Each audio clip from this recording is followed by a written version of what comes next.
So for today's recipe, we're going to need flour, black pepper, salt, 1 egg, breadcrumbs of your choice. I chose Progresso brand. Oil of your choice. For today I chose olive oil. And shrimp. Any size will do, but I chose small. For the flour, I used about 1/3 cup, but by the end of the video, I determined 1/4 was actually better for the amount of shrimp I used. For the pepper and salt, I used about 1/8 of a teaspoon each. This recipe is more about seasoning to your own personal taste, so if that doesn't work for you, you can change it if you like. I then cracked my egg, and after I threw the shell away, I made sure to scramble it and scramble it well. The egg is a pretty important part of today's recipe just because it helps the breadcrumbs and flour stick together to the shrimp. The breadcrumbs, I also used 1/3 cup, and similarly to the flour, I found that 1/4 actually worked better.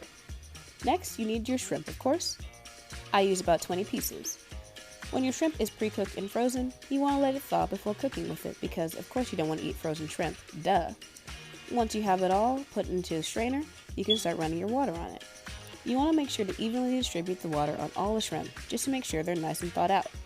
If you choose to cook the shrimp yourself, of course you don't have to do this. When you finish, you want to make sure your shrimp is nice and completely thawed. I thawed each piece just to be sure. When you're done, get them all into a bowl and then you can begin your process. First, you dip the shrimp in flour. Make sure to get it mostly coated. I usually don't put any on the tail just because I like to have something to hold on to when I eat. Then dip it into the egg and make sure it gets nice and eggy because, as I said earlier, it acts as glue between the flour and the breadcrumbs. When you're done, dip into the breadcrumbs and make sure it gets all covered because that's how it best tastes, in my own humble personal opinion. Then, once you get all your shrimp into a plate, it'll get nice and done and it's ready to put by the stove. So what I did was I used about 2/3 cup of olive oil and poured it. Any measurement will do that's enough to get the shrimp covered in the oil. I turned it to about medium heat and then tested the oil to make sure it was nice and hot. I then began pouring my shrimp and I let it fry in the oil for about 1 minute and 30 seconds on the first side before coming back to check on it.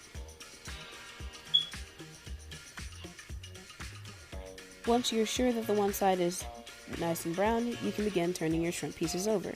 You want to make sure you get all of them turned over so that they can alternate nicely and get a nice golden brown on each side and be perfect. It's then time to take them out of the pot. I like to use this little strainer spoon right here just because it helps minimize the amount of oil spilled and it's also, just looks nice, makes you feel fancy. There you go, you've made your fried shrimp. I usually like to eat mine with cocktail sauce, but you can use any sauce you like, or of course you can use the classic tartar sauce. And here are some reviews from my younger siblings. Here's my oldest younger brother and my oldest younger sister. They both seem to like it. Here's my youngest younger brother trying it. My youngest sister doesn't really like shrimp, so she didn't get to try any, but my brother seems to like it. In fact, he said it's beautiful. I also like to arrange mine around the edge of a glass I got from prom just because it makes me feel fancy. Thanks for watching. Bye!